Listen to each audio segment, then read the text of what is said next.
Hello बच्चों, good morning. Standard second subject Hindi.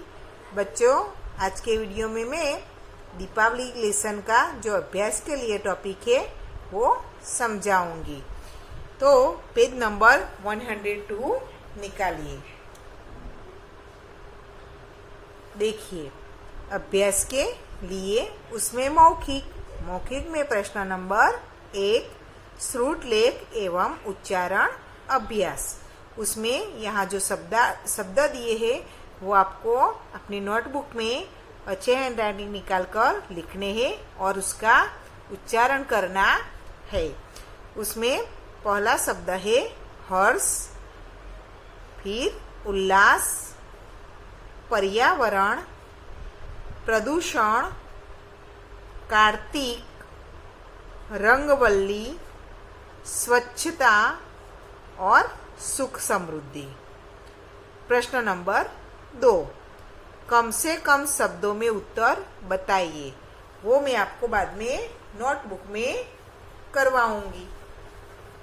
अब लिखित में है प्रश्न नंबर 1, रिक्त स्थान भरिए।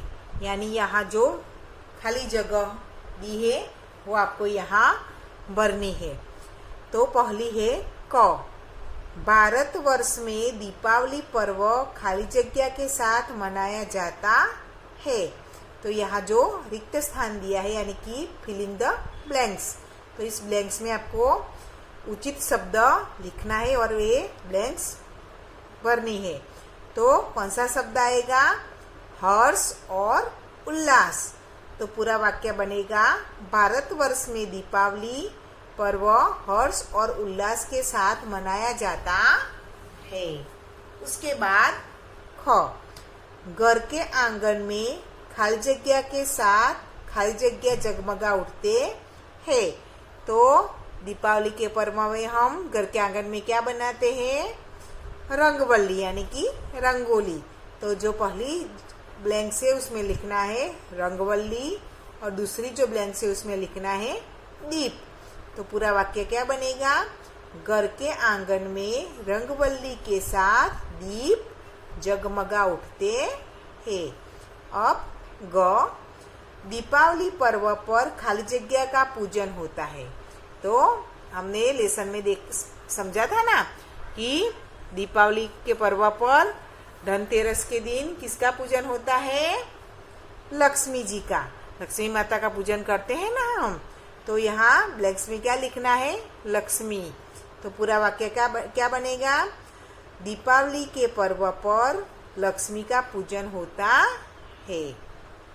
अब बड़ा वाला ग, दीपावली मित्रता, स्वच्छता और खाली जगह का पर्व है। तो किसका पर्व है? ब्लैंक्स में क्या लिखना है? सुख समृद्धि। तो पूरा वाक्य बनेगा, दीपावली मित्रता, स्वच्छता और सुख समृद्धि का पर्व है। अब 2 नंबर में दिए गए शब्दों से छोटे छोटे वाक्य बनाकर लिखिए। तो यहाँ ब्लैंक्स में देखिए क्या है? कुछ शब्द दिए हैं, ब्रैकेट्स में दिए हैं ना, जैसे कि मेवे, नए, सोना, सुख, नमकीन और चांदी। तो इन शब्दों का प्रयोग करके आपको कुछ वाक्य बनाने हैं।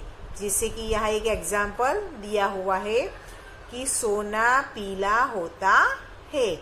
तो यहाँ इस वाक्य में देखिए, ये जो सोना शब्द दिया है इस शब्द का प्रयोग किया है और ये वाक्य बनाया है।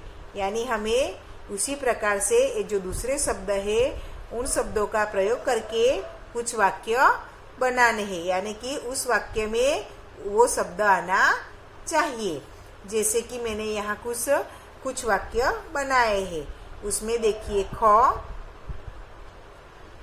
सर्दी में मेवे अधिक खाए जाते हैं। यानी कि ये पहला जो शब्द है मेवे। तो यहाँ इस वाक्य में मेवे शब्द का प्रयोग हुआ है ना। तो सर्दी में मेवे अधिक खाए जाते हैं। समझ में आ गया बच्चों? उसी प्रकार से दूसरा, हम बच्चों ने नए नए कपड़े पहने। यहाँ नए शब्द का प्रयोग हुआ है कि हम बच्चों ने नए नए कपड़े पहने। यहाँ नए शब्द का प्रयोग हुआ है। उसी प्रकार से आगे देखिए। ग में माता पिता की सेवा करने में सुख है। क्या है? माता पिता की सेवा करने में सुख है। इसमें सुख शब्द का प्रयोग मैंने यहाँ किया है। आगे, सभी बच्चों को नमकीन अच्छी लगती है। तो आगे का जो शब्द है नमकीन, वो नमकीन शब्द का यहाँ प्रयोग हुआ है। अब लास्ट वाला है, लोग दीपावली के दिन चांदी की लक्ष्मी या गणेश खरीद कर लाते हैं। यहाँ चांदी शब्द का प्रयोग मैंने यहाँ किया है। यानी कि दीपावली में लोग चांदी या सोने की लक्ष्मी या गणेश जी की मूर्ति लाते हैं और उसकी पूजा करते हैं। यह प्रश्न नंबर 3। निम्नलिखित प्रश्नों के उत्तर लिखिए। वो मैं आपको बाद में नोटबुक में करवाऊंगी। अब भाषा ज्ञान। तो भाषा ज्ञान में है, देखिए क्या दिया है। पर्वत, देश, महीनों, ग्रहों के नाम प्राय पुल्लिंग होते हैं। तो यहाँ हमें पुल्लिंग और स्त्रीलिंग के बारे में समझाया गया है। यानी कि पर्वत हो तो पर्वत के जो नाम हो, फिर अलग अलग देश के नाम हो, अलग अलग महीनों के नाम हो, अलग अलग ग्रहों के नाम हो, वो सभी नाम प्राय क्या होते हैं? पुल्लिंग होते हैं। ये बच्चों आपको याद रखना है कि पर्वतों के नाम, देश के नाम, महीनों के नाम, ग्रहों के नाम प्राय पुल्लिंग होते हैं। जैसे कि हिमालय, हिमालय पर्वत का नाम है। नीलगिरी पर्वत का नाम है। भारत, चीन, ये सब देशों के नाम है। फिर चैत्र, वैशाख, ये सब महीनों के नाम है। फिर सूर्य, मंगल, ये सब ग्रहों के नाम है। तो इन सभी नाम क्या होते हैं? प्राय पुल्लिंग कहलाते होते हैं। हमें उसमें कुछ सोचने की जरूरत नहीं कि अगर ये नाम दिए हो तो हमें ये प्राय क्या होते हैं? पुल्लिंग ही होते हैं। अब उसके बाद नक्षत्र, नदियाँ, भाषा, आहारों के नाम प्राय स्त्रीलिंग होते हैं। नक्षत्र जैसे कि अश्विनी, भरणी, ये सब नक्षत्र है। तो वो सब। फिर नदियाँ, नदियाँ यानी कि गंगा, कावेरी, सरस्वती, साबरमती, ये सब नदियों के नाम है। वो नदियों के नाम। फिर भाषा, भाषा यानी संस्कृत, अंग्रेजी, हिंदी, गुजराती, कोई भी भाषा का नाम हो। फिर आहार, आहार यानी कि जो आप खाने पीने की चीज़ें होती है वो, जैसे कि मिर्च, इलायची, कोई भी खाने की चीज़ का नाम हो, वो प्राय ये सभी नाम क्या होते हैं? स्त्रीलिंग होते हैं। तो आपको क्या करना है? आपको ये समझ में आ गया? पहले अच्छी तरह से ये समझना है। उसके बाद यहाँ निम्नलिखित शब्दों के लिंग पहचान कर अलग अलग लिखिए। तो यहाँ वैसे ही कुछ शब्द दिए हैं, उनको पहचानना है और आपको उसको पुल्लिंग और स्त्रीलिंग में विभाजित करना है।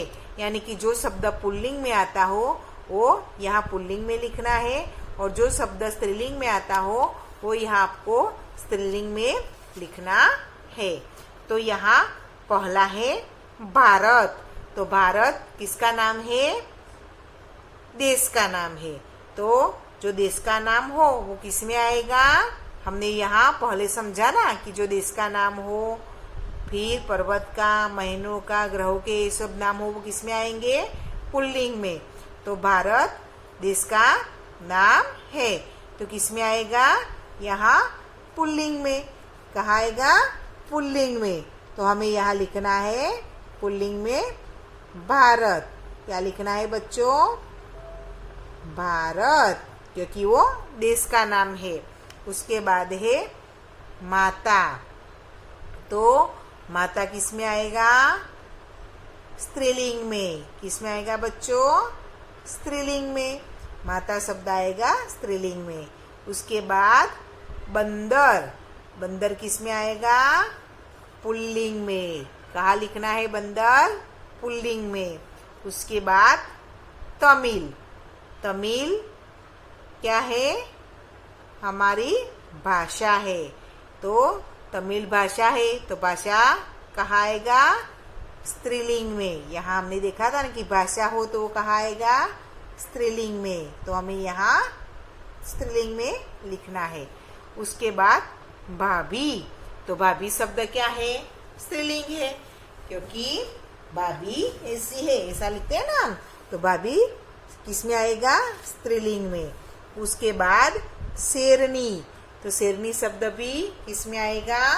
स्त्रीलिंग में। उसके बाद यमुना, तो यमुना क्या है? नदी का नाम है, तो वो किस में आएगा? स्त्रीलिंग में, क्योंकि नदियों के नाम किस में आते हैं? स्त्रीलिंग में। उसके बाद कृतिका, कृतिका किस में आएगा बच्चों? स्त्रीलिंग में। उसके बाद रूस, तो रूस क्या है? देश का नाम है, तो वो किस में आएगा? देश का नाम है तो वो यहाँ देखिए पुल्लिंग में।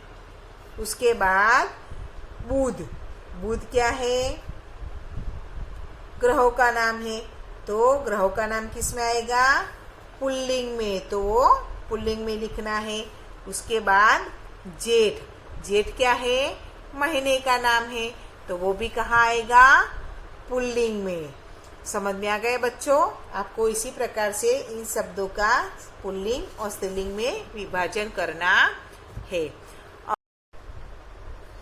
अब प्रश्न नंबर 2, फूल और पत्तियों में से एक तथा अनेक शब्द छांटकर लिखिए। एक और अनेक यानी एक वचन, अनेक यानी बहुवचन। मैंने आपको पहले भी समझाया था कि जिस शब्द के द्वारा एक व्यक्ति या वस्तु का उल्लेख हुआ हो, यानी कि उसके बारे में बात की गई हो, तो एक वचन में आता है। और जिस शब्द के द्वारा हमें एक से ज्यादा व्यक्ति या वस्तु का बोध होता हो, यानी कि पता चलता हो, उस शब्द को हम बहुवचन वाले शब्द कहते हैं। तो यहाँ जो फूल और पत्तियां दी है उसमें कुछ अलग अलग शब्द दिए हैं। उसमें कुछ शब्द है वो एक वचन के हैं और कुछ शब्द है वो बहुवचन के दिए गए हैं। तो आपको इसमें से एक वचन वाले शब्द ये एक के नीचे लिखने हैं और बहुवचन वाले जो शब्द है वो यहाँ अनेक के नीचे लिखने हैं। तो आपको यहाँ उसमें ये शब्द पहले पढ़ने हैं और फिर पता लगाना है कि ये शब्द एक वचन में आएगा या बहुवचन में। तो पहला है पेड़, तो पेड़ शब्द है वो एक वचन में आएगा, क्योंकि इसमें एक ही पेड़ की बात की गई है। तो यहाँ पेड़ शब्द लिखना है एक वचन में हमें।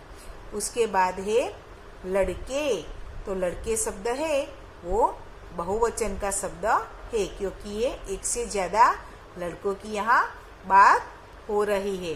तो वो लड़के शब्द किस में आएगा? बहुवचन में, यानी कि अनेक में। उसके बाद पटाखे, तो पटाखे शब्द है वो किस में आएगा? अनेक में, क्योंकि ये एक पटाखा नहीं है, लेकिन एक से ज्यादा पटाखे की बात हो रही है, तो वो आएगा अनेक में। फिर किताबें, तो यहाँ एक से ज्यादा किताब है, यानी कि एक से ज्यादा हो तो हम उसे क्या कहते हैं? किताबें। ये भी किस में आएगा? अनेक में। उसके बाद पाठशाला, पाठशाला शब्द किस में आएगा? एक में। उसके बाद बच्चे, बच्चे किस में आएगा? अनेक में। एक हो तो क्या कहते हैं हम उसे? बच्चा, लेकिन ये एक से ज्यादा है इसलिए ये बच्चे, तो ये अनेक में। उसके बाद दीपक, दीपक किस में आएगा? एक में। उसके बाद कपड़े, तो कपड़े ये एक कपड़ा नहीं है लेकिन एक से ज्यादा है, तो अनेक में। अब यहाँ देखिए नीचे सूरज, तो सूरज एक में आएगा। फिर गुलाब, गुलाब भी एक ही है तो एक में आएगा। फिर बात, बात किस में आएगा? एक में। फिर मिठाइयाँ, तो मिठाइयाँ किस में आएगा? अनेक में, यानी कि बहुवचन में। फिर फुलझड़ियाँ, तो फुलझड़ियाँ किस में आएगा? अनेक में। एक हो तो क्या कहते हैं हम उसे? फुलझड़ी। लेकिन इसमें क्या लिखा है? फुलझड़ियाँ, तो किस में आएगा? अनेक में। उसके बाद रातें, किस में आएगा? रातें अनेक में। एक रात नहीं है लेकिन अनेक रातों की बात है तो अनेक में। कलम, कलम किस में आएगा? एक, यानी एक ही कलम है तो एक वचन में आएगा। फिर अलमारी, तो अलमारी भी एक ही अलमारी की बात है तो वो भी एक वचन में आएगा।